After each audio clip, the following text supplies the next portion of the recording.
hombrase ne juma pa doctor oriye ama obia ibi beso yenso. And we all know, say, at the end of it all, and he wouldn't go with insults, as Yakano.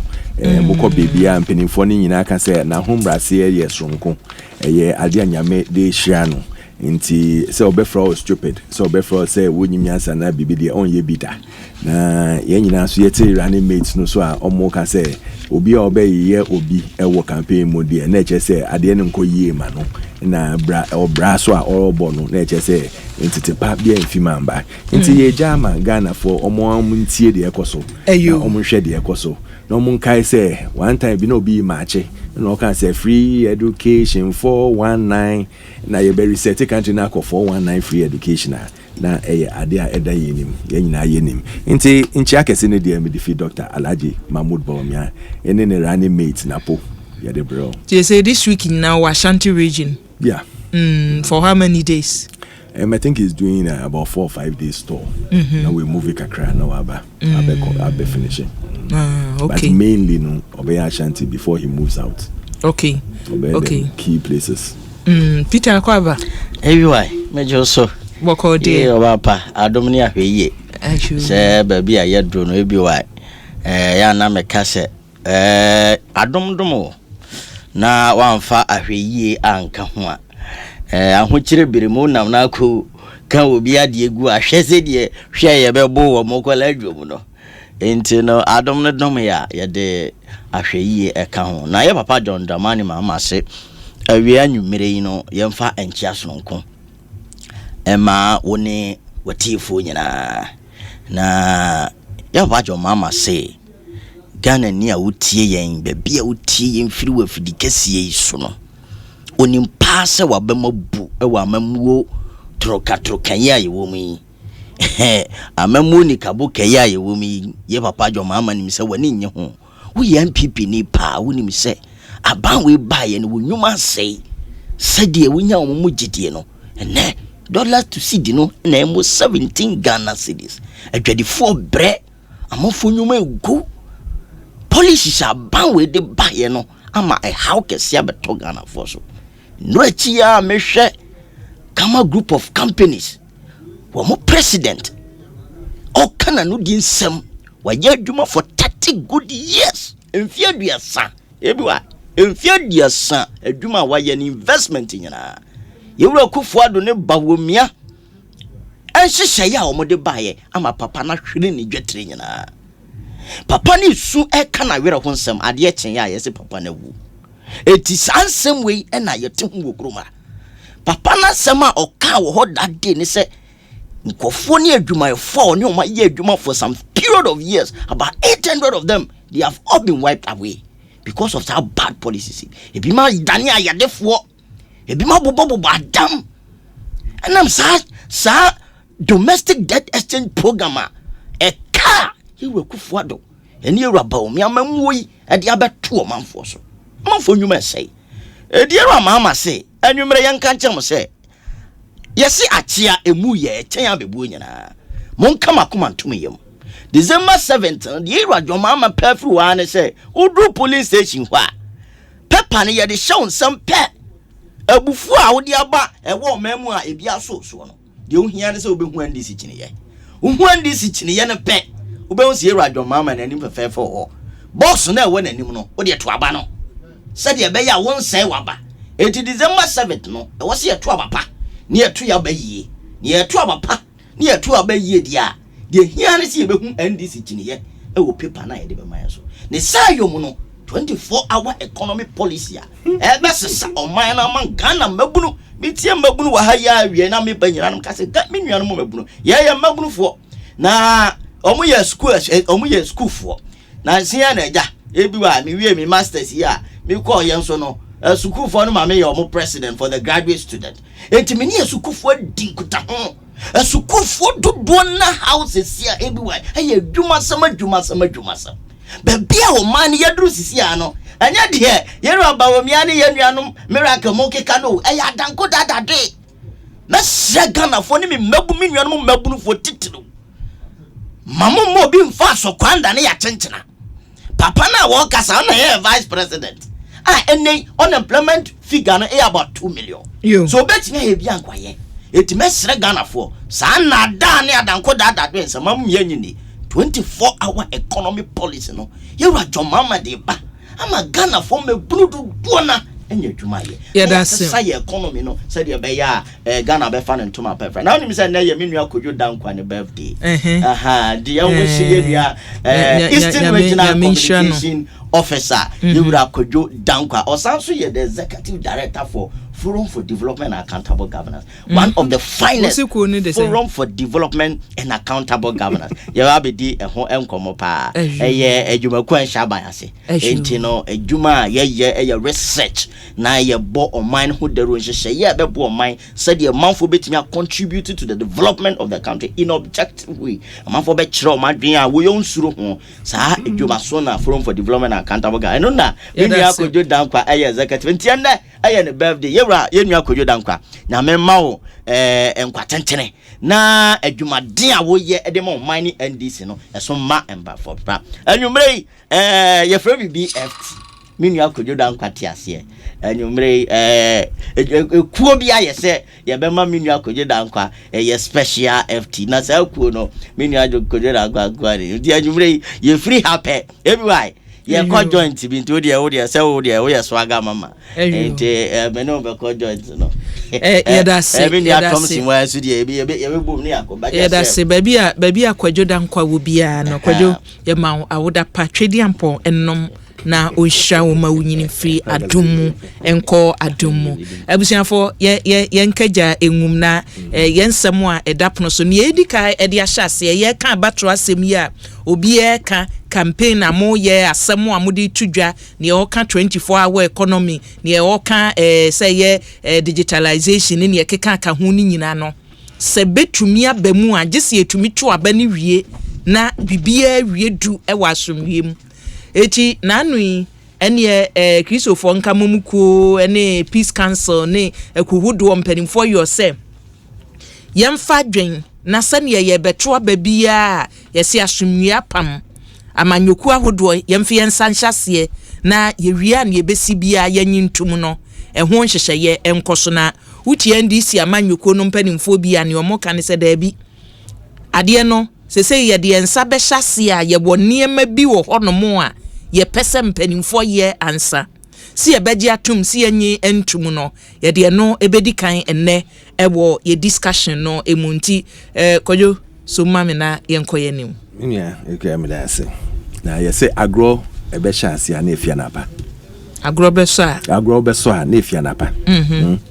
anapa na ubehu se nipa kro no edwuma ye no ebe koso tote ana ebe sei eyemede said the two leading candidates omi na ye vice president da ene baku ye sitting vice president ina baku ye former vice president na as a sitting vice president no obetumi abo baku 33 projects we initiate akoso tote ya eye adwuma former vice president ombo baku pe policy otumi ye ya affected the lives of Ghanaians apart from doing so ombo policy bako otumi ye nti we hu wo betina na wo ye gidigidi na nkrofo ho akire omni ade the world over obiara onim de ekoso onim global economic crunch no endim say wiase ska nyina say Ghana ye ho kire yen pa but ye ho kire yen no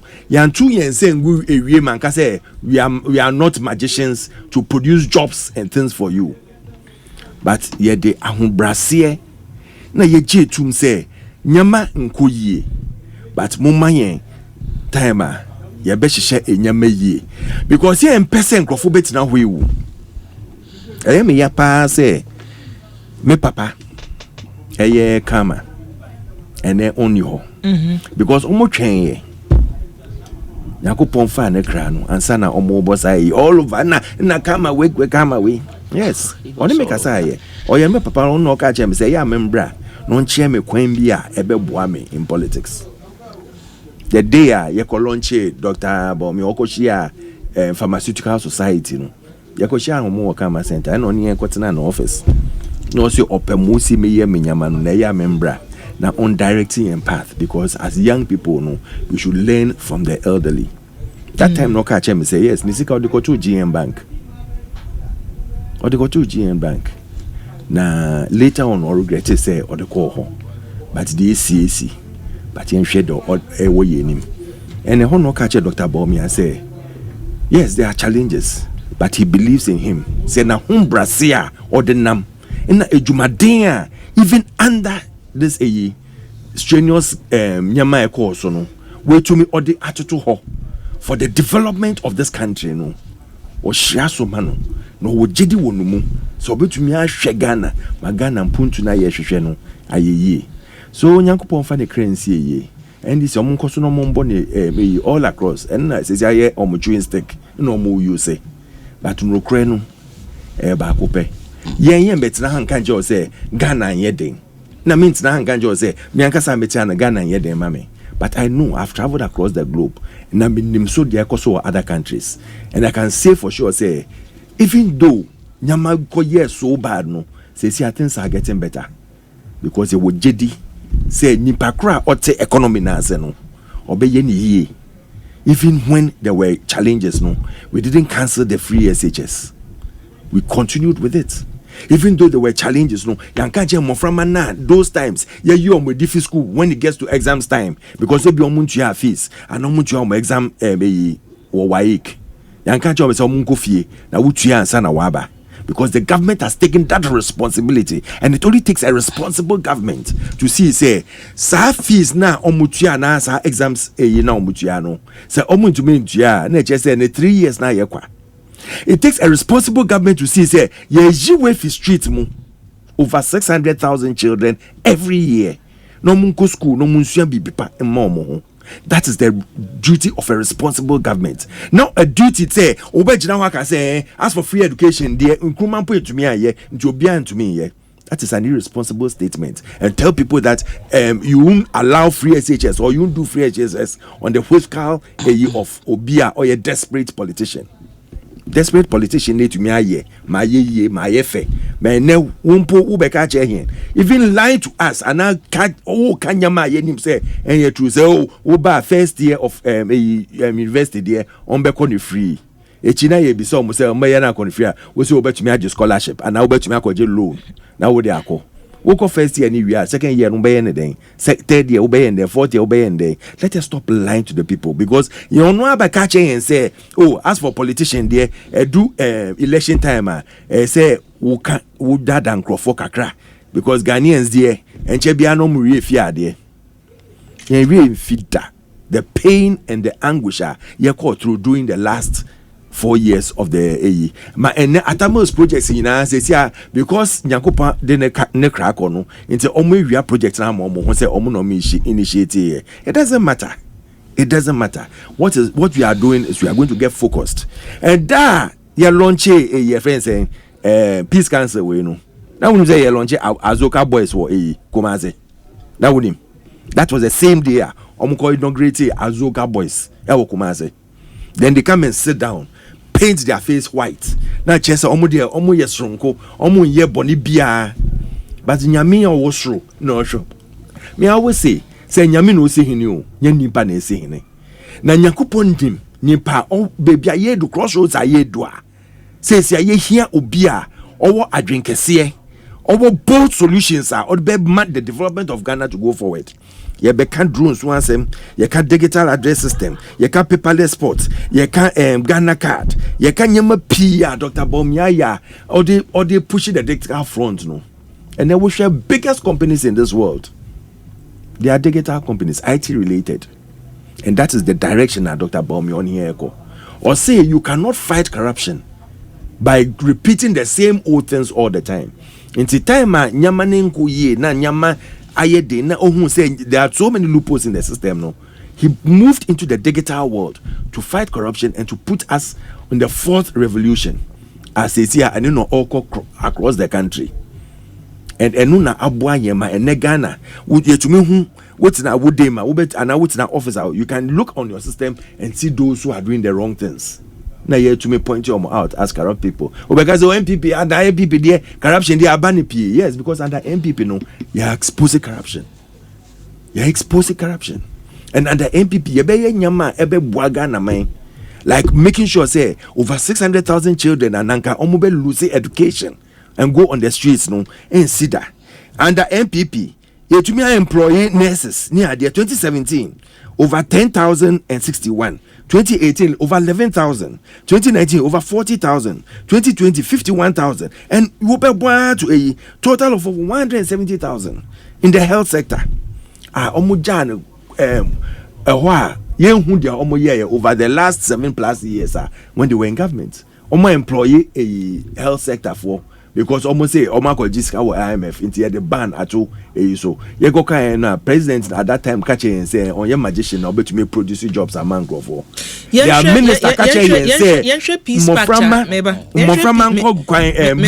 no munko bo ebo. No mufambe to kwanche e track no maton kojo sister yan share peace factor ya sensan e wo man ye wo den kwachiri yan share from 2020 NDC amanyoko no argument say yes san asumwie enkrata ho hyehyɛ ye say abato no ebeto no bibia be wie du asumwie ye to abani wie ye no nipa bi firi mu enti say beto ne omunhu ni akosi a womun nsan kwɔhyɛ asumwie enhyehyɛ ye bi ase wo abra ye se ye pa asumwie be wi ase no na nukuredie pepe yo ye wo se kɔso wom stakeholders e wo chefa wo abatuo mu no ebi nye wa famu de eno money wo ya adwen sister time women's was a women's organizer. They saw that or a women's organizer. Drive it into the crowd and Crawford. And what did they do about it? I know you're him for Etiwa Semnaka and I say him for Semnaka. Etiwa so now because our election, you call by election. And they drove into people standing there. What did they do about it? They couldn't be bothered. No, can say him for say what did they do? And only a party no and say yes. The party almost driving into the people. Party almost driving into the people. What did they do? They couldn't be bothered. Why nanke was so ye bibi? Why driving to Crawford no? Why na ye bibi won? Why na imration in some say was so say wo onami wo de kaya kwa kotwia fa nipa mu abrosifo na bechew ye behwe se mra be ye adwuma wo se kokota akọ enti na make say stakeholders e wo chefa e wo ya batro nhihye ye mu no se base political party NDC o MPP obi ye na efomu a why na wo se ye se niema ye adwuma say wo kan say police say echiwa na wa chew. So if the police didn't act at that time, and they didn't act because some irresponsible people, I can't say more from Mambonko, no Monko ye dede. What kind of 2020 elections they see here? What kind they see what electoral commission they name? You can't change Crawford say Monko now ya win election. Jomonko cause a riot to a kwan so. Oyeli tampoko mom with Danny News. Asempa FM. So what kind of idea? 2020 and che ye Nancy. That is what the irresponsibility of a government and not of a party. Yeah. They were calling their even MPs to march to electoral commission to cause mayhem because they've lost an election. And you want us, another political party, to listen to them. Wakachen Crawford say Omunko, say Sunyani say emphasis Omunko ye dia mope. If they've lost their lives, now police na ye ejuma. Menja ejuma me na membe shema. Because of your irresponsible statement. The responsibility of every political party is to make sure that you guard your citizens, your party people first, and make sure that the other citizens, they will never be touched. That is the responsibility of MPP. We don't tell our people to go on the streets and cause mayhem and do what they like. We tell our people that guard the ballot and make sure that you win at the polling station, because elections are won at the polling station, not on the streets fighting. Not on the streets fighting. It's when you when you send irresponsible statements. Now on Crawford year we are. NDC for no fight adwen. Say when they did that now Crawford we are. What has the party done for them? What has the party done for the family?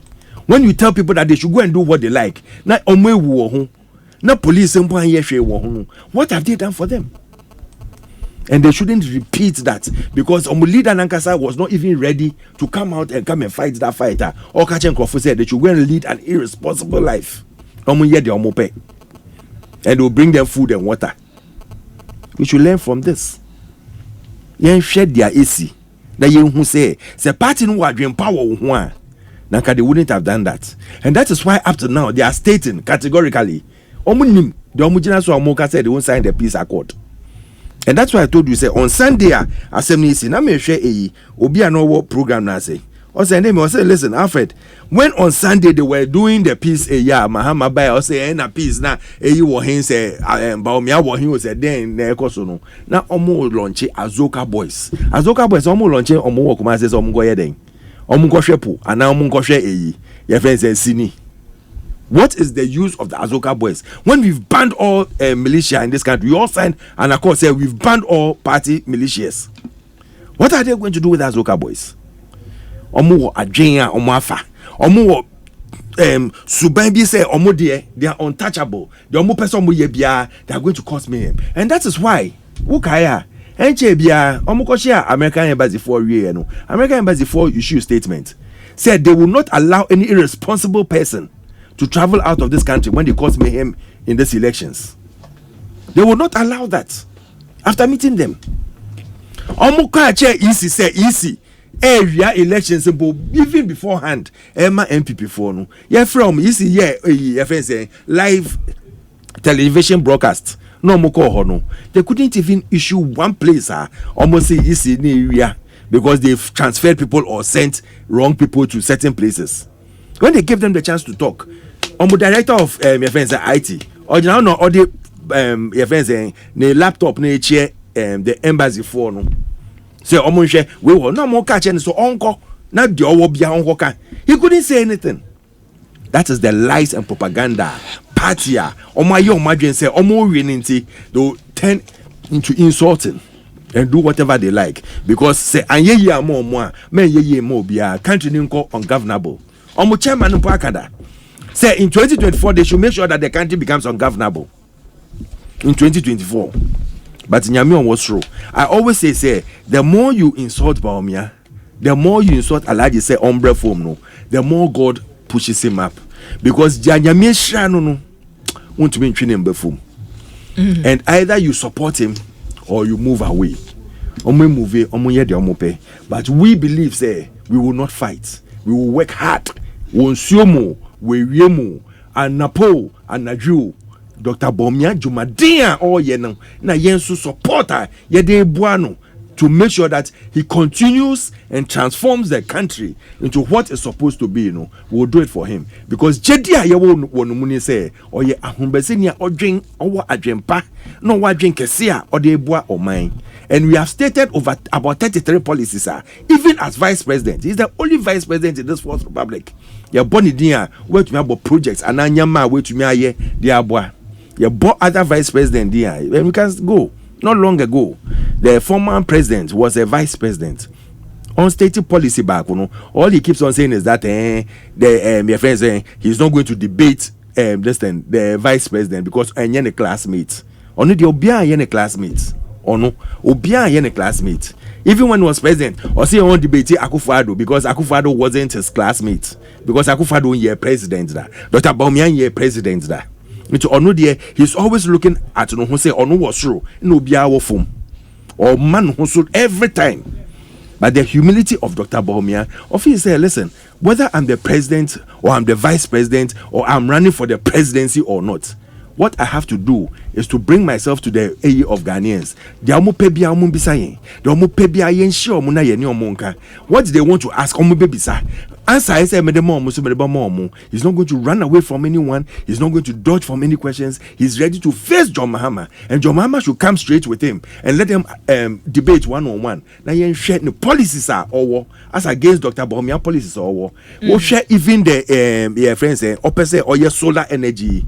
He's going to bring electricity down by 50%. Not only that, but all the solar panels, we are going to work and make sure that people produce it from this country. It's creating jobs for the youth. It's creating jobs for the people. It's going to bring development and it's going to bring money to them to make sure that it will help them build themselves up. Yes. I'm going to talk on a critical issue. Yes. When the economic crunch happened, the dollar was skyrocketing.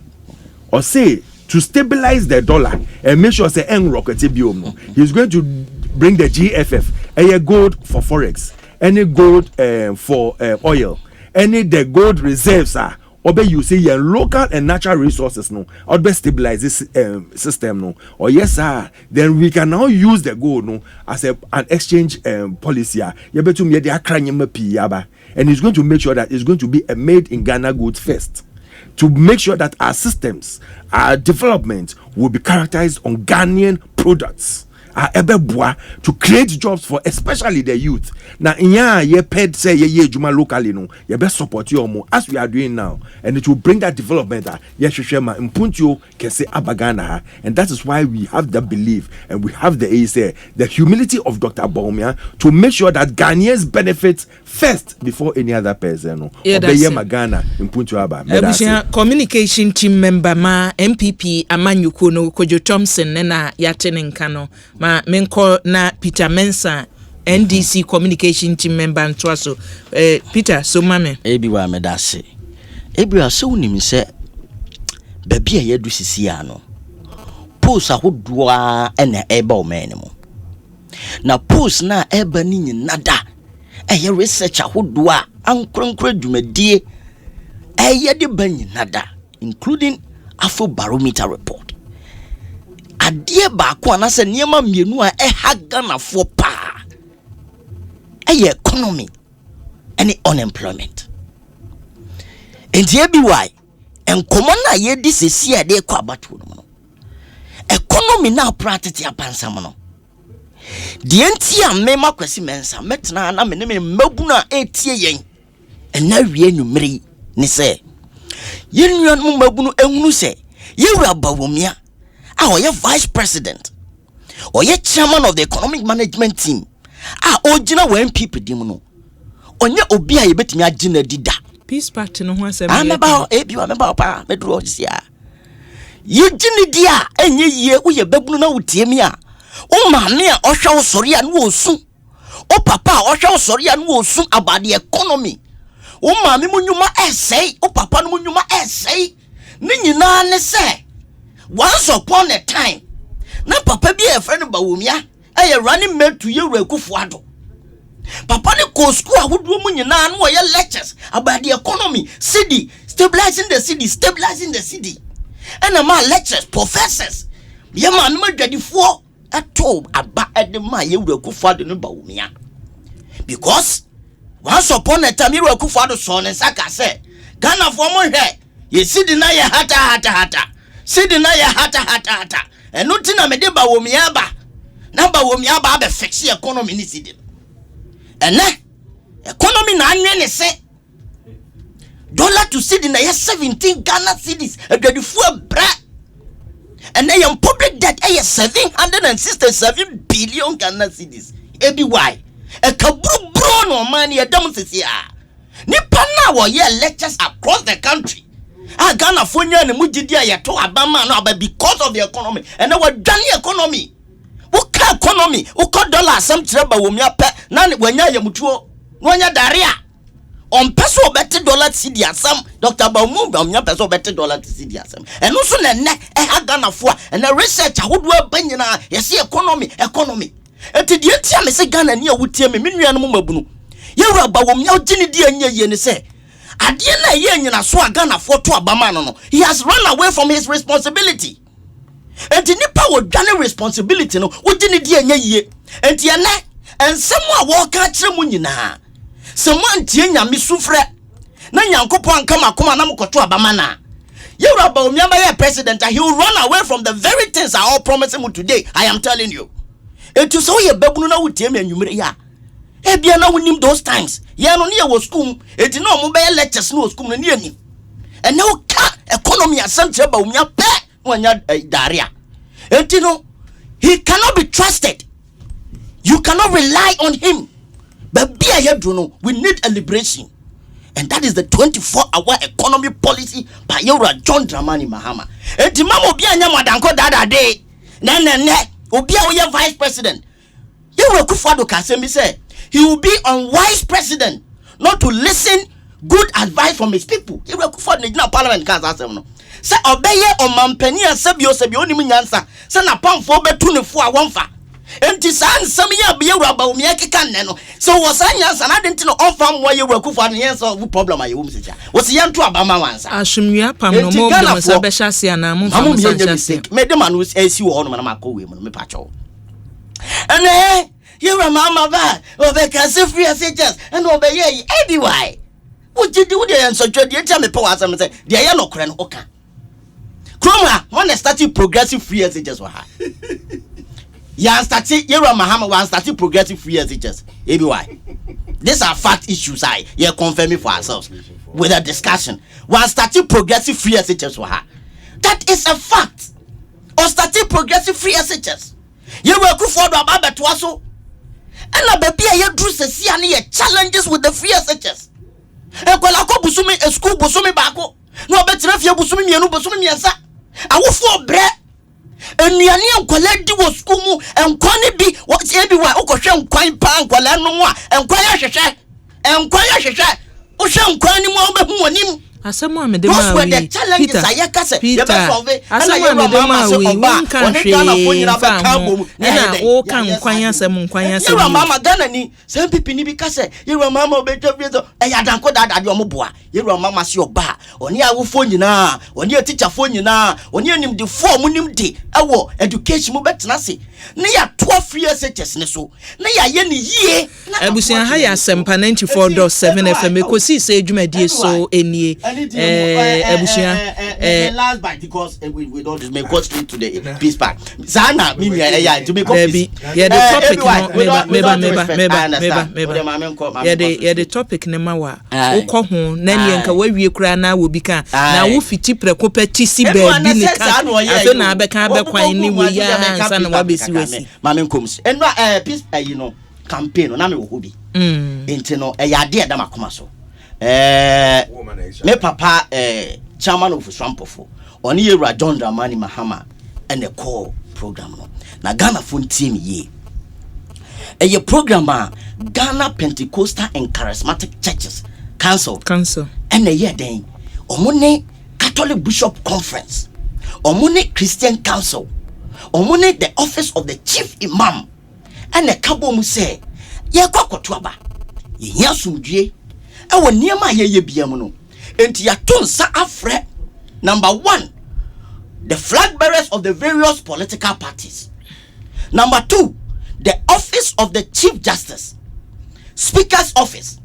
ya tonsa afre Electoral Commission, ya tonsa afre IGP ana de odi dwumadie ikunu ni pa eyo mampani akufuado se ye tu abeye yekoyi ene inside peace park ene inside peace park ABY the most important and significant aspect of see yanka peace park asem na say yama platform Ghana for show Ghana for tio kan wanu di samtre Ghana for say obeboa amba asumdwe aba e wo 2024 election yewura John Dramani Mahama na owe tifido mantem northern region and we in the campaign o see asofu form penifo because JPCC no the chairman of the Church of Pentecost yewura Apostle Eric Nyameche enedano and penifo bi te say Duncan William Chief Imam office atonsa frese yemra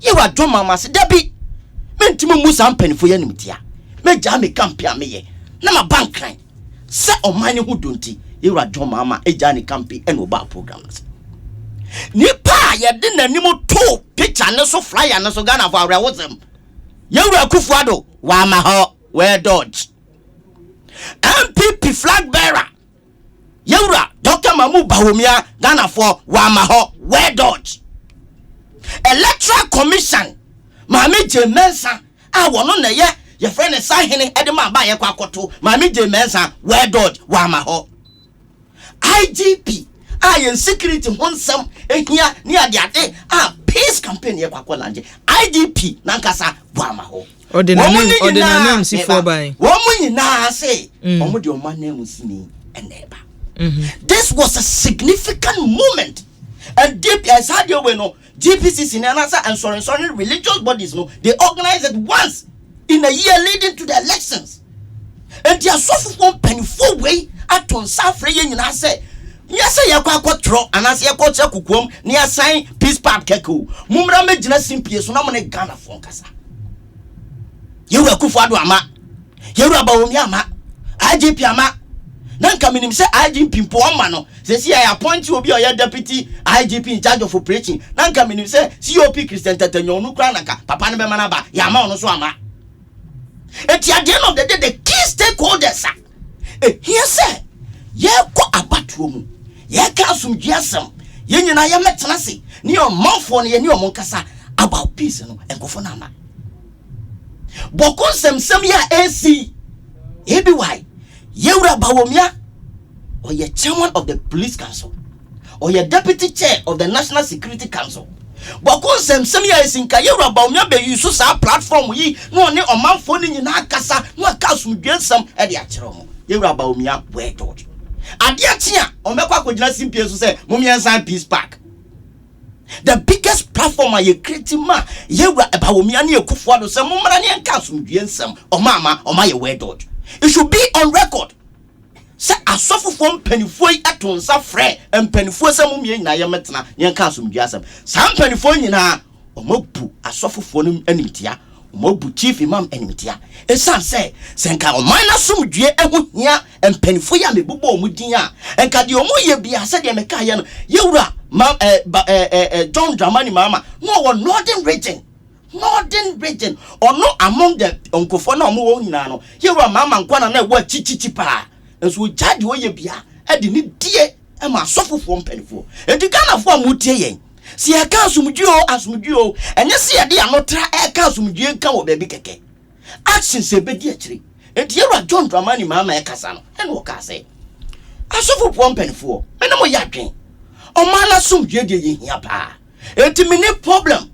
Some me then make us about Omana Sumji. It's me, I'm dry. I don't money, mamma.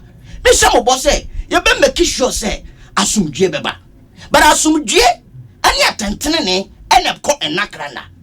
And what's your processes leading to the lesson? Be Muda of fine. Now, see about to say your control, your consign will be a very peace packer. You make it inference. You quite chica cranial share and you may see what 2020 election.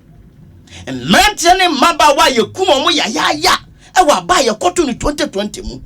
Ebe si ne ye timi nya justice e ma sanko fo no.